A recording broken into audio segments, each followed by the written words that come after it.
فرش التراب يضمني وهو غطاء. حالانکہ میں نے اصول پہلے بتا دیا، چیریٹی بگنز ایٹ ہوم.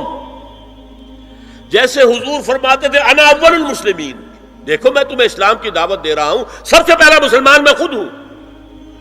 انا اول المومنین، میں تمہیں ایمان کی دعوت دے رہا ہوں، پہلا مومن میں ہوں.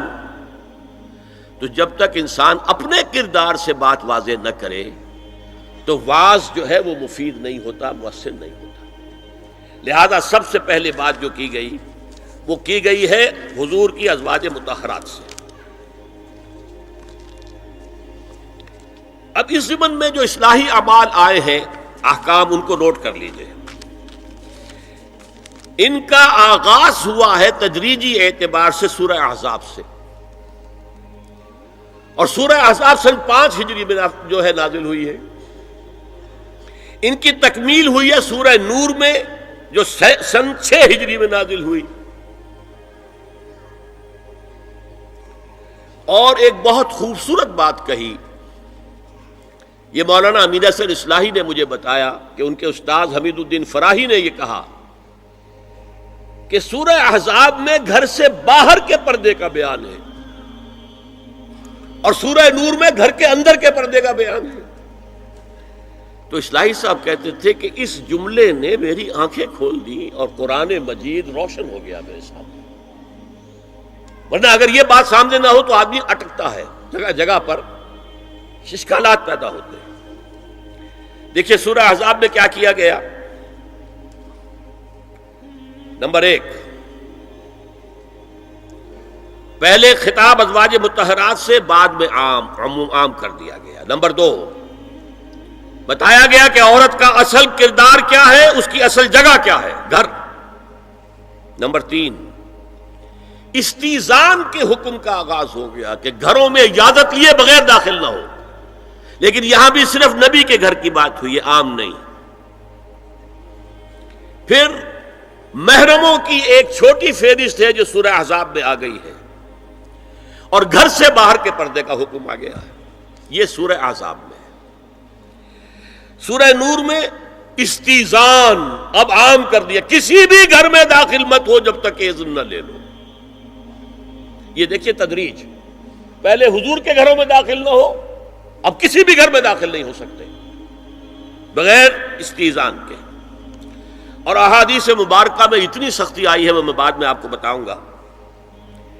دوسرے یہ کہ گھر کے اندر پردہ جو محرموں سے پردہ ہے، محرموں سے پردہ. محرم کون ہوتا ہے یہ سمجھ لیجئے. محرم وہ ہے جس سے کبھی بھی کسی شکل میں کسی حالت میں شادی نہ ہو سکے. اب ایک آدمی جو ہے اس کے گھر میں فرض کیجئے کہ ایک بہن ہے، تو اس بہن کی دوسری بہن سے وہ شادی نہیں کر سکتا.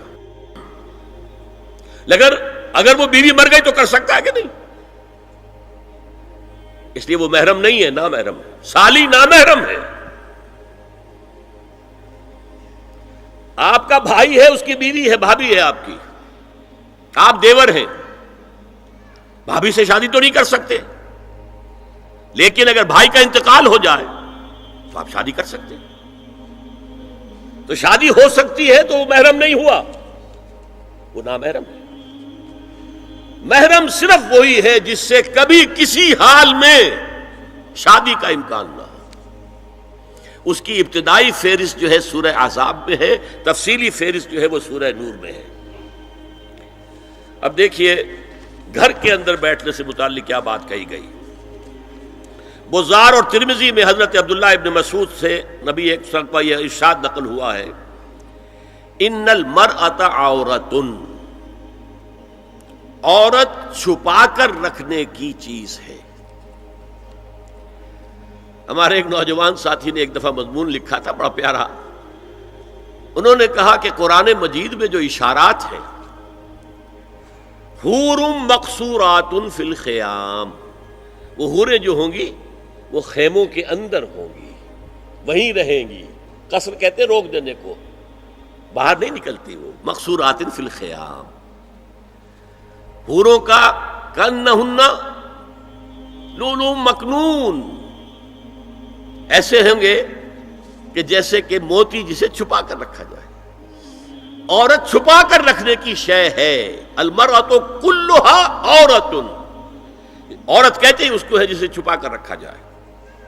ان المرأۃ عورۃ فاذا خرجت، جب وہ گھر سے نکلتی ہے، استشرفھا شیطان، اب شیطان جو ہے اس کو طاق میں رکھتا ہے. واقرب ما تکون برحمۃ ربھا وہی فی قعر بیتھا، وہ اپنے رب کی رحمت سے قریب ترین ہوتی ہے جبکہ اپنے گھر کے بھی کسی اندرونی حصے میں ہو. صحن میں ہوگی تو شاید ادھر ادھر کے کوٹھوں سے نظر پڑ جائے.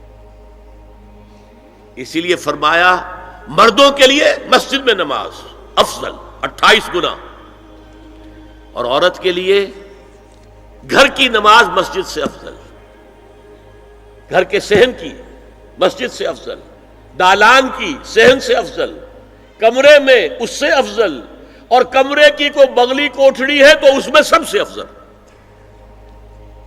یہ احادیث نبی اکرم صلی اللہ علیہ وسلم مزاج ہے نا، اس سے بن رہا ہے، ایک معاشرت وجود میں آ رہی ہے. یہ ساری چیزیں کیوں آ رہی ہیں؟ اور سنیے، عبداللہ ابن احمد ابن حنبل نے زوائد الزہد میں اور ابن ابی شیبہ نے، ابن سعد نے اپنی کتابوں میں مسروق کی روایت نقل کی ہے کہ حضرت عائشہ جب تلاوت قرآن کرتے ہوئے اس آیت پر پہنچتی تھی وقرن فی بیوتکن، تو بے اختیار رو پڑتی تھی. قرآن کہتا ہے اپنے گھروں میں رہو. حضرت عائشہ نے شہادت عثمان کے بعد باہر نکل کر لشکر کی قیادت کی. پھر ساری عمر افسوس رہا کہ میں نے غلط کام کیا. دیکھیے کیا معاملہ تھا. حضرت علی رضی اللہ تعالیٰ سے جنگ کی تھی، 10,000 آدمی ایک رات میں مرے، لیکن حضرت علی کا کردار کیا تھا؟ یہ نہیں کہ اب عائشہ شکست ہو گئی ہے تو لوڈی بنا لو. انا للہ و انا الیہ راجعون. اتنا احترام کیا ہے، مدینے کی چند عورتوں کو ساتھ دے کر بڑے احترام سے مدینے پہنچا دیا، وہاں کی عورتوں، کوفے کی عورتوں کو ساتھ دے کر، اور صرف یہ کہا کہ آپ کی یہ ذمہ داری نہیں تھی، آپ نے یہ ذمہ داری خام خواہ لے لی. صرف یہ، اور کچھ نہیں، کوئی ملامت نہیں. حافظ ابو بکر بزار حضرت انس سے روایت کرتے ہیں کہ عورتوں نے حضور سے عرض کیا کہ ساری فضیلت تو مرد لوٹ کے لے گئے، وہ جہاد کرتے ہیں اور خدا کی راہ میں بڑے بڑے کام کرتے ہیں، ہم کیا عمل کریں کہ ہمیں بھی مجاہدین کے برابر اجر مل سکے؟ جواب میں آپ نے فرمایا من قعدت منکن فی بیتہا فإنہا تدرک عمل المجاہدین، تم میں سے جو شخص اپنے گھر میں بیٹھی رہے گی وہ مجاہدین کا اجر حاصل کر لے گی. یہ ایک ہوا کا رخ ہے، بتایا جا رہا ہے، یہ نظام ہے جس کو اس شکل میں دیا جا رہا ہے. اب میں چاہتا ہوں سورہ احزاب کی جو آیات ہیں ان کے حوالے سے کچھ باتیں جو حکمت دین کی ہیں اور بہت اہم ہیں وہ آپ کے سامنے آ جائیں. دیکھیے میں نے سب سے پہلے آیت پڑھی تھی لَقَدْ كَانَ لَكُمْ فِي رَسُولِ اللَّهِ أُسْوَةٌ حَسَنَةٌ.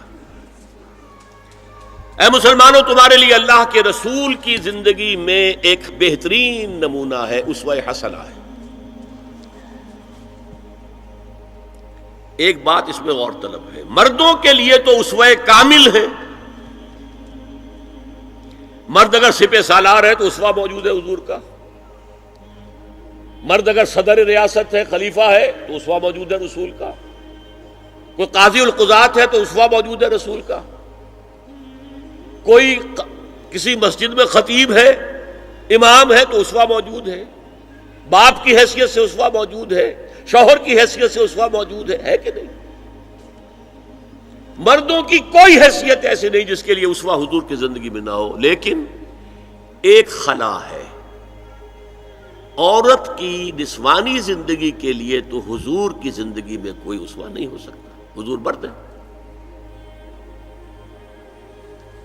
یہ ہے فلسفہ، یہ ہے حکمت دین کہ جس صورت میں یہ آیت آئی لقد کان لکم فی رسول اللہ اسوۃ حسنۃ لمن کان یرجو اللہ والیوم الآخر وذکر اللہ کثیرا، اے لوگو، اے مسلمانوں، تمہارے لیے اللہ کے رسول کی زندگی میں ایک اسوہ کامل ہے، عمدہ اسوہ ہے ہر اس شخص کے لیے جو اللہ کا امیدوار ہے اور یوم آخر کو بھی مانتا ہے اور اللہ کا ذکر کرتا ہے کثرت سے۔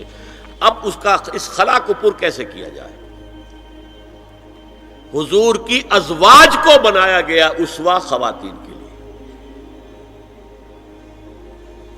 اور یہی ایک بہت سی اور بھی حکمتیں ہوں گی۔ ایک حکمت یہی تعدد ازدواج میں ہے، اور حضرت عائشہ کی اتنی کم عمر میں شادی کرنے میں ہے کہ دیر تک وہ امت کو پڑھاتی رہی،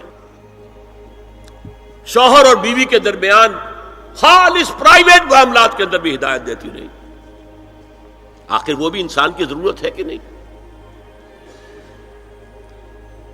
آپ کو معلوم ہے ایک مرتبہ بعض صحابہ نے آ کر کہا، حضور یہ یہودی جو ہے ہم پر طنز کرتے ہیں کہ تمہارے نبی تمہیں بڑی چھوٹی چھوٹی باتوں کا حکم دیتے ہیں۔ آپ نے فرمایا کہ ہاں، ہمارے نبی نے تو ہمیں استنجا کرنا بھی سکھایا، بجائے کسی کمپلیکس کے انفیریورٹی کے سپیریورٹی کی بات کرو۔ استنجا ضروری شے نہیں ہے، گندگی سے نجات پانا ضروری شے نہیں ہے، طہارت ضروری شے نہیں ہے، ہمارے نبی نے تو استنجا کرنا بھی سکھایا۔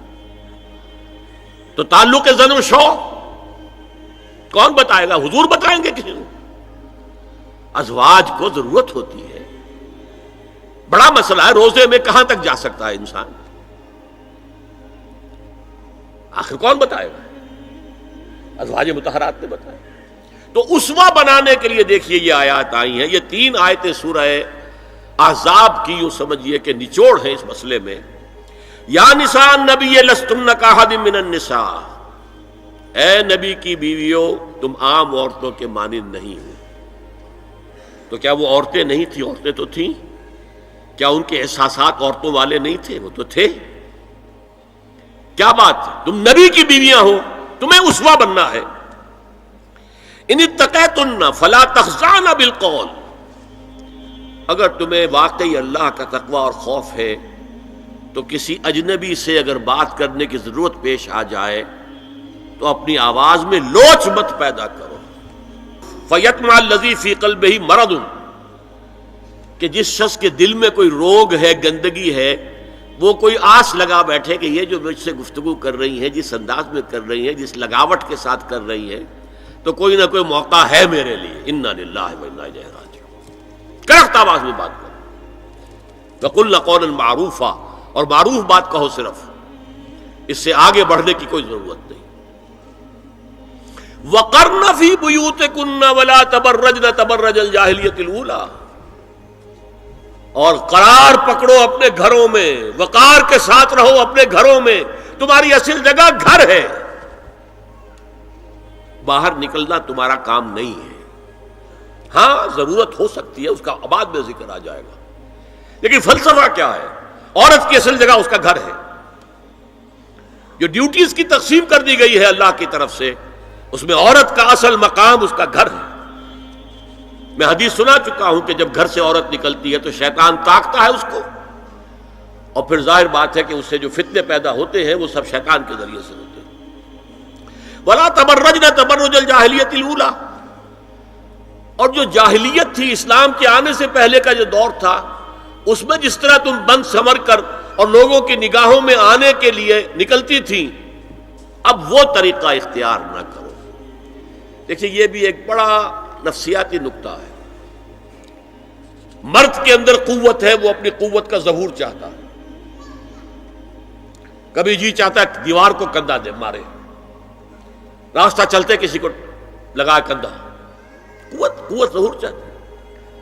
عورت کے پاس سب سے بڑا سرمایہ اس کا نسوانی حسن ہے، جسمانی طاقت تو نہیں ہے نا، اس کے اندر ایک ارج ہے کہ اپنے آپ کو ظاہر کرے۔ اس کا نام تبرج، بروج کہتے تھے ان برجیوں کو کہ جو فصیلوں کے اوپر ہوتی تھی، اور ظاہر بات ہے دور سے مسافر آ رہا تو پہلے تو برجی نظر آتی تھی نا، تو نگاہوں میں آنا، نگاہوں میں کھپنا، یہ تبرج ہے۔ تو تم جس طرح پہلے بناؤ سنگھار کر کے نکلا کرتی تھی، اور تبرج الجاہلیہ اب وہ چھوڑ دو۔ وَأَقِمْنَ الصَّلَاةَ وَآتِينَ الزَّكَاةَ، اور نماز قائم رکھو، زکوٰۃ ادا کرو، وَأَطِیعُوا اللَّهَ وَرَسُولَهُ، اور اللہ اور اس کے رسول کی اطاعت پر کاربند رہو۔ اب آئے الفاظ جو اہم ترین ہیں، انما یرید اللہ لیذھب عنکم الرجس اہل البیت ویطہرکم تطہیرا۔ اے نبی کے گھر والیو، اللہ یہ چاہتا ہے کہ تم سے ہر طرح کی برائی، ہر طرح کی ناپاکی کو دور کر دے اور تمہیں پاک کر دے۔ پاک کرنا کر، خوب خوب خوب خوب، تطہیرا، یطہرکم تطہیرا۔ کیوں؟ تمہیں نمونہ بننا ہے، تمہیں اسوہ بننا ہے۔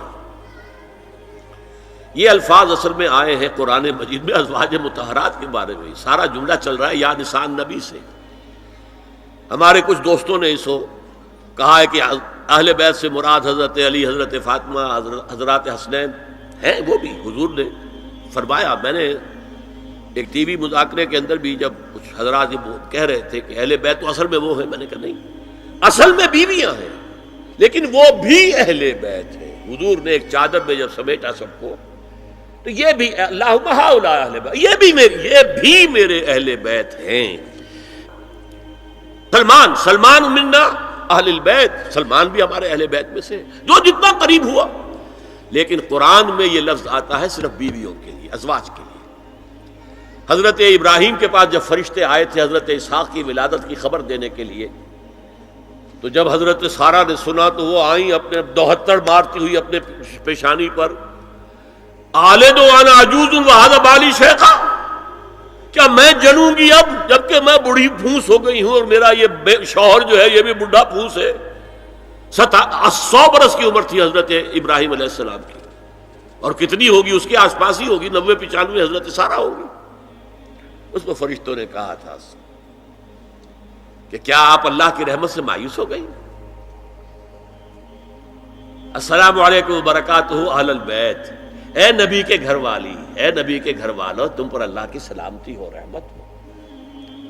تو اہل بیت کا لفظ قرآن میں 2 جگہ آیا ہے، یا حضرت سارہ کے لیے حضرت ابراہیم کی زوجہ، اور یا نساء النبی، تمہیں تو پاک کرنا ہے، پوری طرح پاک کرنا ہے، پوری طرح پاک کرنا ہے تاکہ تم اسوہ بن جاؤ۔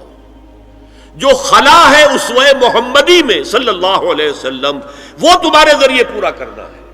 اس لیے پہلا خطاب جو ہے، اب یہ دونوں باتوں سے ہو گیا، ایک تو چیریٹی بگنز ایٹ ہوم، جو بھی اصلاح کا عمل ہو گھر سے ہونا چاہیے، اور نمبر 2 یہ کہ ازواج مطہرات کو امت کی تمام خواتین کے لیے ہمیشہ کے لیے اسوہ بنانا ہے۔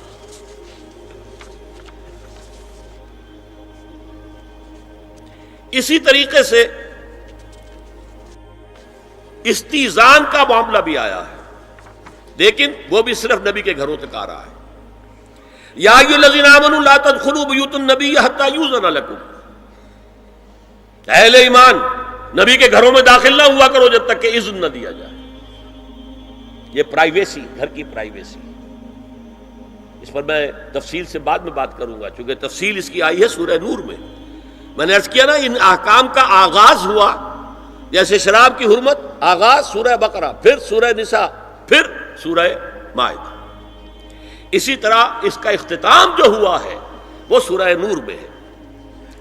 تو مت داخل ہوا کرو، اور اس کے بعد فرمایا وَإِذَا سَأَلْتُمُوهُنَّ مَتَاعًا فَاسْأَلُوهُنَّ مِنْ وَرَاءِ حِجَابٍ، اور دیکھو اگر نبی کی بیویوں سے کوئی چیز مانگنی ہو تو پردے کی اوٹ سے مانگو۔ یہ حجاب کا لفظ آیا ہے، جس کو کہا جاتا ہے کہ حجاب کا کوئی حکم قرآن میں ہے ہی نہیں۔ پہلے وہاں کے گھر کھلے ہوتے تھے، دروازوں پر کوئی پردہ وردہ نہیں ہوتا تھا، اور گھر کوئی کنالوں کے اور ایکڑوں کے تو نہیں ہوتے تھے، چھوٹے چھوٹے گھر۔ لیکن یہاں پر فرما دیا گیا پردے، اس کے بعد سے جب سے یہ آیت اتری گھروں کے اوپر پردے ڈال دیے گئے۔ اب ظاہر بات ہے کہ اس میں چہرے کا پردہ ہی ہوا نا، چہرے کا پردہ ہے حجاب، اسی کو حضرت عائشہ نے آیت الحجاب قرار دیا ہے۔ اور پھر دیکھیے جو ریئلزم ہے، ریئلزم میں نے کہا تھا نا کہ اللہ نے بھی فرمایا کہ سب سے زیادہ محبت انسان میں عورت کی ہے، حب زین للناس حب الشہوات من النساء، اور پھر اس کے بعد لمبی فہرست۔ حضور نے فرمایا حبب الی النساء والطیب، یہاں بھی فرمایا گیا ذالکم اطہر لقلوبکم وقلوبہن، یہ زیادہ پاکیزہ بات ہوگی تمہارے دلوں کے لیے بھی اور ان کے دلوں کے لیے بھی۔ اگر نبی کی بیوی بے حجاب تمہارے سامنے آ جائے گی تو وہ نبی کی بیوی ہے اور ازواج مطہرات ہونے کی حیثیت سے تمہاری ماں بھی ہے، لیکن ایک عورت بھی تو ہے، اور تم چاہے صحابی ہو کچھ بھی ہو، تم مرد بھی تو ہو۔ یہ مرد اور عورت کے درمیان جو کشش ہے یہاں بھی اس کا ساس۔ نبی کی بیویوں کو بھی یہ نہیں کہا کہ اس سے ماوراء ہے، معصوم تو کوئی نہیں نبی کے علاوہ، وہ تو اللہ کہہ رہا ہے ہم تمہیں پاک کر دینا چاہتے ہیں، پوری طرح پاک کر دینا چاہتے ہیں تاکہ تم تمام خواتین امت کے لیے اسوہ بن جاؤ۔ فرمایا یہ جو پردے کی اوٹ سے کوئی شے لینا دینا ہے، اس سے یہ تمہارے دلوں کے لیے بھی زیادہ پاکیزہ بات ہے اور ان کے دلوں کے لیے بھی۔ یہ ہے اللہ تعالی کا حکم سورہ احزاب کے اندر۔ اس کے بعد اسی سورہ احزاب میں اس سے جو مستثنا ہے، گھروں میں اذن لیے بغیر بھی داخل ہو سکے، جن کے سامنے ازواج مطہرات اپنے کھلے چہرے کے ساتھ آ سکتی تھی، ان کی ایک فہرست دی گئی۔ یہ مختصر فہرست ہے۔ لا جناح علیہن فی آبائہن ولا ابنائہن ولا اخوانہن ولا ابناء اخوانہن ولا ابناء اخواتہن ولا نسائہن ولا ما ملکت ایمانہن واتقین اللہ ان اللہ کان علی کل شیء شہیدا۔ کوئی حرج نہیں ہے ازواج مطہرات پر ان کے باپوں کے سلسلے میں۔ ابو بکر آئے تو جائیں سیدھے حضرت عائشہ کے حجرے میں، کون روکے گا؟ اور بیٹوں کے اور ان کے بھائیوں کے اور ان کے بیٹوں کے بھائی بھتیجے اور ان کی بہنوں کے بیٹے یعنی بھانجے، ولا نسائہن، نسائہن اس کو میں چاہتا ہوں نوٹ کریں آپ، اپنی عورتیں، جان پہچان کی عورتیں، اجنبی عورتیں نہیں۔ اس پر مزید گفتگو ہوگی سورہ نور کے حوالے سے۔ ولا ما ملکت ایمانہن، اور جو ان کے ملک یمین ہیں، ان میں ایک رائے یہ ہے کہ مراد صرف باندیاں ہیں اور ایک مراد یہ ہے کہ اس میں مرد غلام بھی شامل ہیں۔ ایک رائے یہ ہے کہ مرد غلام جب تک کہ ابھی وہ بالغ نہ ہو، بچہ ہو۔ بہرحال یہ آراء ہے علیحدہ۔ واتقین اللہ ان اللہ کان علی کل شیء شہیدا، اور اللہ کا تقوی اختیار کرو، یقیناً اللہ ہر چیز کو دیکھ رہا ہے۔ اب آئیے سورہ نور کی طرف۔ اب میں یہاں پر سورہ نور میں آغاز جو ہوا ہے سورہ نور کا، وہ سب کو معلوم ہے۔ زنا کی کیا حد ہے، سزا کیا ہے؟ غیر شادی شدہ زانی یا زانیہ، اس کی سزا 100 کوڑے، اور اگر کوئی الزام لگائے اور ثبوت پیش نہ کر سکے، 4 گواہ نہ لا سکے، تو قذف کی حد کیا ہے؟ 80 کوڑے۔ اس کے بعد اصل میں جو زنا کا سد باب کرنے کے لیے احکام ہے وہ آئے ہیں۔ چنانچہ اس میں سب سے پہلے کیا ہوا؟ استیزان کا حکم بڑی تفصیل کے ساتھ آیا، بہت تفصیل کے ساتھ آیا۔ یا ایھا الذین آمنوا لا تدخلوا بیوتا غیر بیوتکم حتی تستأنسوا وتسلموا علی اہلها ذالکم خیر لکم لعلکم تذکرون۔ اہل ایمان ہرگز مت داخل ہو اپنے گھروں کے علاوہ کسی اور گھر میں جب تک کہ تم ان کے ساتھ مانوس نہ ہو جاؤ، اذن نہ لے لو، ان پر سلام نہ کرو، یہی تمہارے لیے بہتر ہے۔ اس کے بعد تفصیل آئی ہے، اس میں میں اس وقت نہیں جا رہا ہوں۔ اور جو لوگ اس پر عمل نہیں کرتے ان کے بارے میں قرآن مجید کیا کچھ، حضور کیا کچھ فرما رہے ہیں یہ آپ سن لیجئے، بہت سخت احکام ہے۔ عن ابی ہریرہ رضی اللہ عنہ ان رسول اللہ صلی اللہ علیہ وسلم قال لو ان امرأ اطلع علیک بغیر اذن فخذفته بحشاة ففقعت عینہ ما کان علیک من جناح، متفق علیہ، بخاری اور مسلم دونوں کی ہے۔ اگر کوئی شخص تمہارے گھر میں بغیر اجازت کے داخل ہو جائے اور تم اس کی سزا کے طور پر اس پر کنکریاں پھینکو اور اس کی آنکھ پھوٹ جائے کنکری سے، تو تم پر کوئی گناہ نہیں۔ بغیر اجازت کے گھر میں آ گیا ہے، بغیر اذن کے، بغیر استئذان کے کنکریاں مارو اور کنکری سے آنکھ پھوٹ جائے، فما کان علیک من جناح، کوئی حرج نہیں۔ اسی طرح آیا ہے من اطلع دار قوم بغیر اذنہم ففقعوا عینہ فقد حضرت عینہ، یہ ابو داؤد کی روایت ہے۔ جو شخص بغیر اذن لیے کسی کے گھر میں داخل ہوا ہے اور اگر اس نے اس کی آنکھ پھوڑ دی تو اس کے اوپر کوئی ہرجانہ نہیں ہے، کوئی اس کی دیت نہیں، کوئی ہرجانہ نہیں۔ اجازت لینے کے ضمن میں کیا ہے؟ حضور نے طریقہ بتایا، 3 مرتبہ پکارنے کی حد مقرر کر دی اور فرمایا اگر تیسری مرتبہ پکارنے پر بھی جواب نہ آئے تو واپس ہو جاؤ۔ قرآن میں بھی ہے اذا قیل لکم ارجعوا فارجعوا، اگر تو وہ کہتے چلے جاؤ، ملاقات نہیں ہو سکتی، چلے جاؤ۔ ہاں اگر آپ ٹائم لے کر آئے ہیں تب بات دوسری ہے، پھر تو اس کو ملنا ہے، لیکن آپ ایسے ہی پہنچ گئے ہیں، پتہ نہیں وہ اپنی کس مصروفیت میں ہے، آپ کا حق نہیں ہے کہ وہ آپ کو ریسیو کرے اور آپ سے بات کرے۔ اذا قیل لکم ارجعوا فارجعوا، اور برا نہ مانو کہ میرا یہ معاملہ کیا، میں آیا تھا اور مجھے جو ہے مجھ سے ملاقات نہیں کی، نہیں۔ اور اس سلسلے میں ایک بڑا دلچسپ واقعہ ہے۔ ایک مرتبہ آپ حضرت سعد ابن عبادہ کے ہاں گئے اور السلام علیکم ورحمۃ اللہ کہہ کر 2 دفعہ اجازت طلب کی، مگر اندر سے جواب نہ آیا۔ تیسری مرتبہ جواب نہ ملنے پر آپ واپس ہو گئے۔ حضرت سعد اندر سے دوڑ کر آئے اور عرض کیا یا رسول اللہ، میں آپ کی آواز سن رہا تھا مگر میرا جی چاہتا تھا کہ آپ کی زبان مبارک سے میرے لیے جتنی بار بھی سلام و رحمت کی دعا نکل جائے اچھا ہے، تیسری مرتبہ بھی آپ کہیں۔ پھر دوڑ کر آئے اور لپٹ گئے حضور سے صلی اللہ علیہ وسلم۔ یہ ہے استیزان کا معاملہ۔ اب آ رہی ہے اصل آیت، قل للمؤمنین یغضوا من ابصارہم ویحفظوا فروجہم ذالک ازکی لہم ان اللہ خبیر ما یصنعون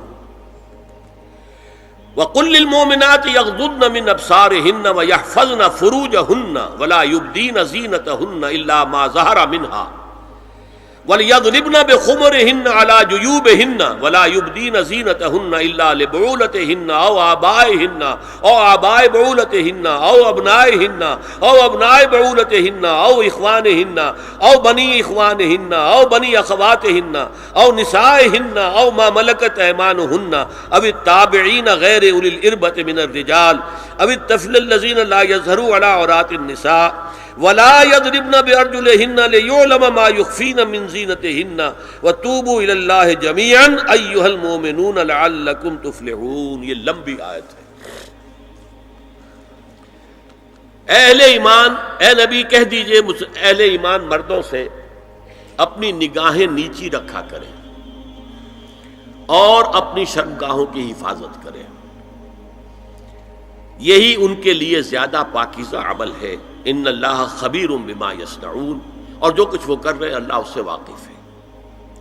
وقل للمؤمنات یغضضن من ابصارہن، اور مومن عورتوں سے بھی کہہ دیجئے کہ وہ اپنی نگاہیں جو ہیں نیچی رکھا کریں، ویحفظن فروجہن، اپنی شرمگاہوں کی حفاظت کریں، ولا یبدین زینتہن الا ما ظہر منہا، اور اپنی زینت کو ظاہر نہ کیا کریں سوائے اس کے کہ جو بالکل ظاہر ہو جائے، از خود ظاہر ہو۔ دیکھیے سب سے پہلے میں آپ کو بتا چکا ہوں کہ یہ گھر کے اندر کا پردہ ہے۔ نگاہیں نیچی رکھنا گھر کے مرد بھی اور گھر کی عورتیں بھی۔ یہ کیوں کہا گیا؟ آج آپ کے علم میں نہیں ہوگا انسیسٹ کس قدر تیزی سے پھیل رہا ہے مغرب کے اندر۔ انسیسٹ کہتے ہیں باپ کا اپنی بیٹی سے ملوث ہو جانا، ماں کا اپنے بیٹے سے ملوث ہو جانا، بہن بھائیوں کا آپس میں زناکاری کرنا، یہ انسیسٹ کہلاتا ہے۔ اس وقت امریکہ میں سب سے زیادہ جو پریکٹس ہے وہ سائیکیٹرسٹ کی ہے، بڑی فیسیں ہیں، بڑی دوائیں ہیں، جو فارماسیوٹیکل انڈسٹری ہے اس میں بھی سب سے زیادہ فلرشنگ وہ دوائیں ہیں کہ جو ذہنی امراض کی ہیں۔ اور مجھ سے وہاں کئی سائیکیٹرسٹ نے کہا ذہنی امراض کا سب سے بڑا سبب انسیسٹ ہے۔ بیٹی سے زنا کیا ہے باپ نے، بیٹی کے دل پر جو داغ لگ گیا ہے اس کا دماغی توازن ٹھیک نہیں رہتا۔ بہن سے زنا کیا بھائی نے، اور یہ نہ سمجھیے کہ آپ کے ہاں نہیں ہو رہا، یہ وبا آ چکی ہے۔ کہیں آپ نے اخبار میں پڑھا ہوگا بیٹی نے جا کر تھانے میں خبر دی کہ باپ نے میرے ساتھ یہ حرکت کی. یہ ساری چیزیں آج ہو رہی ہیں ہمارے یہاں. اس لیے کہ جب زنا کے جو دواعی ہیں، داعیات ہیں، جو زنا کی ترغیب ہے وہ پھیلی ہوئی ہوگی، عام ہوگی، تو راستے نکالے گا. گھروں میں مرد بھی اپنی نگاہیں نیچی رکھیں. کیا مطلب؟ باپ بھی اپنی بیٹی کو گھور کر نہ دیکھے. بیٹی بیٹی ہے، لڑکی ہے. جوان بھائی بھی اپنی جوان بہن کو گھور کر نہ دیکھا. نگاہیں نیچی رکھو. یہ نگاہیں نیچی رکھنا بازار میں چلتے ہوئے نہیں ہے. وہ تو سوسائڈ ہو جائے گی، موت آ جائے گی. کوئی گاڑی آپ کو روک دے گی. یہ گھر کے اندر ہے. اور اس لیے ہے کہ بہرحال باپ مرد ہے، بیٹی عورت ہے. میں نے آپ کو فرائیڈ کی بات بتا دی ہے. وہ تو کہتا ہی ہے کہ باپ اگر محبت بھری نگاہ بیٹی پر ڈال رہا ہے، اس میں سیکس ہے، سیکس کا جذبہ ہے. اگر ماں بیٹے پر محبت بھری نگاہ ڈال رہی ہے تو سیکس ہے. ایڈیپس کمپلیکس مشہور ہے اس کا. لیکن اپنی جگہ یہ ہے کہ باپ مرد ہے، بیٹی عورت ہے. بھائی مرد ہے، بہن عورت ہے. لہذا گھروں کے اندر بھی اپنی نگاہوں کو نیچا رکھو. میں آپ کو قول سنا چکا ہوں مولانا فراہی کا. اصلاحی صاحب نے کہا، جب مولانا فراہی نے مجھ سے یہ کہا کہ اصل میں سورہ احزاب میں گھر کے باہر کا پردہ ہے اور سورہ نور میں گھر کے اندر کا پردہ ہے، تو کہتے میری آنکھیں کھل گئیں اور چابی مل گئی، کلید مل گئی ان آیات کو سمجھنے کی، ان کی اصل پس منظر کو، حقیقت کو جاننے کا راستہ کھل گیا. تو یہ جو ہے غض بصر، یہ باہر کے لیے نہیں ہے، یہ گھر کے اندر کے لیے ہے. بیٹی کا آخر جوان ہو رہی ہے، اس کے سینے کے اوپر کچھ غبار آ رہا ہے، اس کو گھور کر مت دیکھو، مت دیکھو، نگاہیں نیچی کرو. قل للمؤمنین یغضوا من ابصارهم ویحفظوا فروجهم ذلک ازکی لهم ان اللہ خبیر بما یصنعون. نوٹ کر لیجئے کہ یہ کہاں ہو رہا ہے؟ گھر میں داخلے کے بعد. گھر میں داخلہ اجازت سے، اور داخلہ ہوگا صرف محرموں کا. گھر کے اندر جو ہے وہ نامحرم تو نہیں آئے گا. یہ میں آگے بیان کر رہا ہوں. وَقُلْ لِلْمُؤْمِنَاتِ يَغْضُضْنَ مِنْ أَبْصَارِهِنَّ وَيَحْفَظْنَ مِنْ فُرُوجِهِنَّ. اور کہہ دیجئے مومن عورتوں سے بھی کہ وہ بھی اپنی نگاہیں جھکا کر رکھیں اور اپنی شرمگاہوں کی حفاظت کریں. وَلَا يُبْدِينَ زِينَتَهُنَّ إِلَّا مَا ظَهَرَ مِنْهَا. اس ٹکڑے پر بڑا قیل و قال ہے جدید مفکرین اور جدید دانشوروں نے کہ وہ اپنی زینت ظاہر نہ کرے سوائے اس کے جو خود ظاہر ہو جائے. وہ کہتے ہیں اس میں چہرہ بھی شامل ہے، اور جب چہرہ شامل ہے تو اس کا مطلب چہرے کا پردہ نہیں ہے. لا حول ولا قوت الا باللہ. آپ کو بہت سے حضرات نے وہ پڑھی ہوگی بحث جو جنگ میں ہو گئی تھی. ایک صاحب وہ انسٹیٹیوٹ آف پالیسی اسٹڈیز اس کے اسکالر ہیں، ریسرچ کا، انہوں نے لکھ دیا کہ الا ما ظہر منہا میں چہرہ ظاہر ہے، شامل ہے، لہذا پردہ نہیں ہے. اور ارشاد احمد حقانی صاحب نے بھی زوردار اس کے اوپر جو ہے وہ تائید لکھ دی، اور گویا کہ کہا کہ اب تو مسئلہ ہی طے ہو گیا. جب ایک ریسرچ اسکالر کہہ رہا ہے تو یہ مولوی ملاٹے جو کہتے پڑھتے ہیں کہ یہ عورت کا جو چہرے کا پردہ ہے، یہ تو بات ختم ہو گئی. The matter is clutched. میں نے صرف ایک جواب دیا کہ اس شخص نے جو بڑا ریسرچ اسکالر تھا، پہلے یہ لکھا ہے کہ سورہ نور کی ان آیات میں سطر کے احکام آ رہے ہیں، تو پھر یہاں پردے کا چہرے کا معاملہ کیا ہو؟ سطر میں تو پردہ چہرہ شامل نہیں ہے. محرموں سے پردہ کیا ہے؟ محرموں سے، اس کا نام سطر ہے. عورت کا پورا جسم سطر ہے سوائے چہرے کی ٹکیا اور یہ ہاتھ اور یہ پاؤں، بس. کیا مطلب ہے؟ بھائی بھی نہیں دیکھ سکتا بہن کے جسم کا کوئی اور حصہ، باپ بھی نہیں دیکھ سکتا بیٹی کے جسم کا کوئی حصہ. یہ سطر ہے. سطر محرموں سے پردہ ہے. اس سے آگے صرف شوہر یا حسب ضرورت طبیب، سرجن، بس. یہ محرموں کا پردہ. گھر میں عورت رہے گی تو سطر کے ساتھ رہے گی. محرم آئیں گے، چچا اس کا محرم ہے، آئے گا. لیکن وہ بھی تو مرد ہے نا، چہرہ تو نہیں ڈھانپے گی اس لیے کہ محرم ہے، لیکن باقی جسم ستر، عورت کا پورا جسم ستر ہے سوائے چہرے کی ٹکیا، بال بھی ستر میں شامل ہے۔ سر پر وہ سکارف جو آج کل بنا ہوا ہے بہت بڑا مسئلہ، انہوں نے چہرے کو نکال دیا، صرف سکارف سمجھا ہوا پر حجاب کہتے ہیں، حالانکہ وہ حجاب پورا تو نہ ہوا، وہ صرف ایک حصہ ہے، لیکن ایک حصہ صحیح ہے، سر کے بال جو ہے وہ چھپے ہونے چاہیے، یہ ستر میں شامل ہے۔ چہرے کی ٹکیا ہے جو ستر سے باہر ہے، ہاتھ ہے پونچوں سے باہر، اور پیر ہے ٹخنوں سے نیچے، بس اللہ اللہ خیر سے۔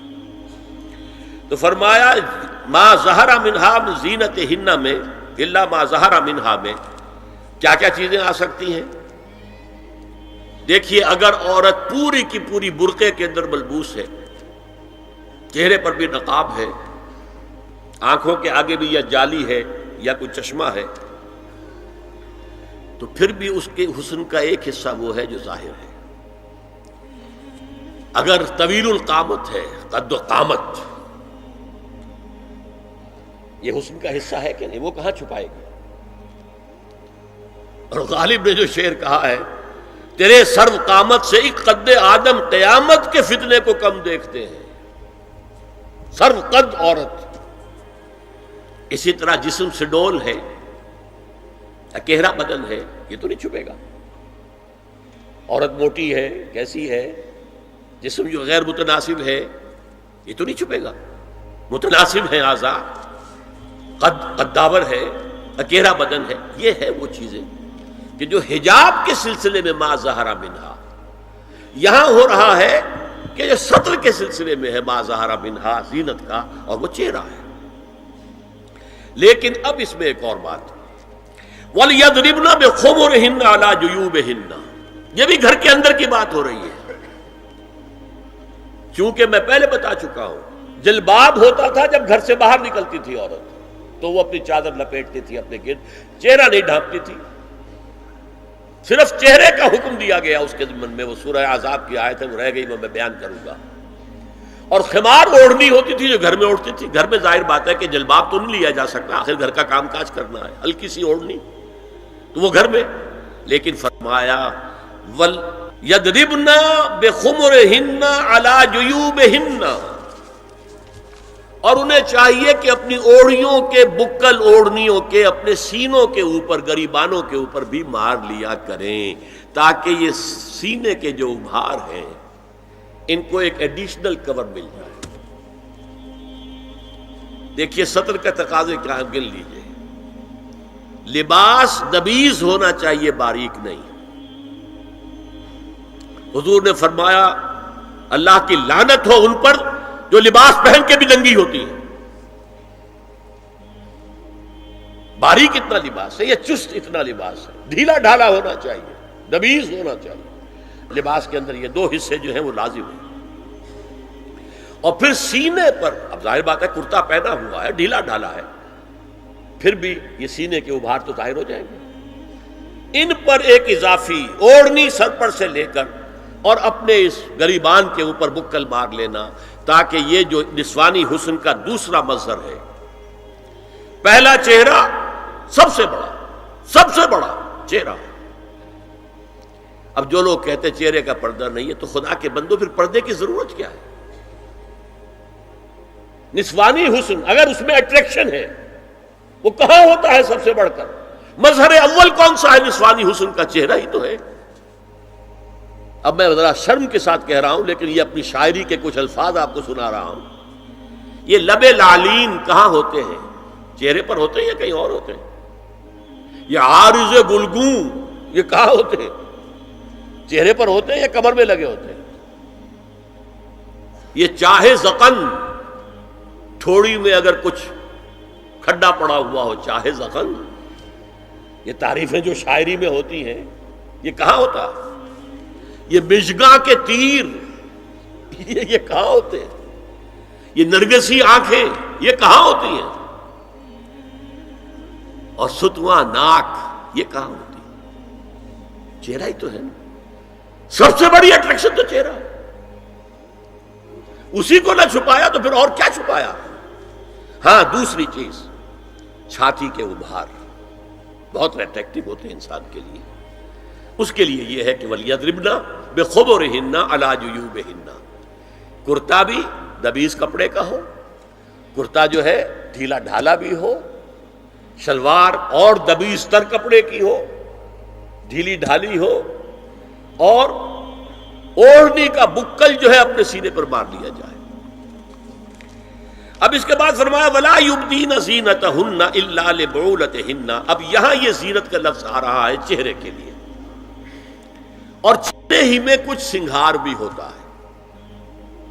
کوئی سرما لگایا ہوا ہے، فرض کیجئے کسی اور طرح کا کوئی زیور پہنا ہوا ہے، گلے میں پڑا ہے، کانوں میں بندے ہیں وغیرہ وغیرہ.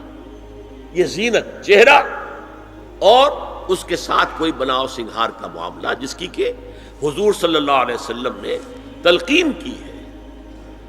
عورت کو گھر میں بن سنور کر رہنا چاہیے، شوہر کے لیے ایٹریکٹیو رہنا چاہیے.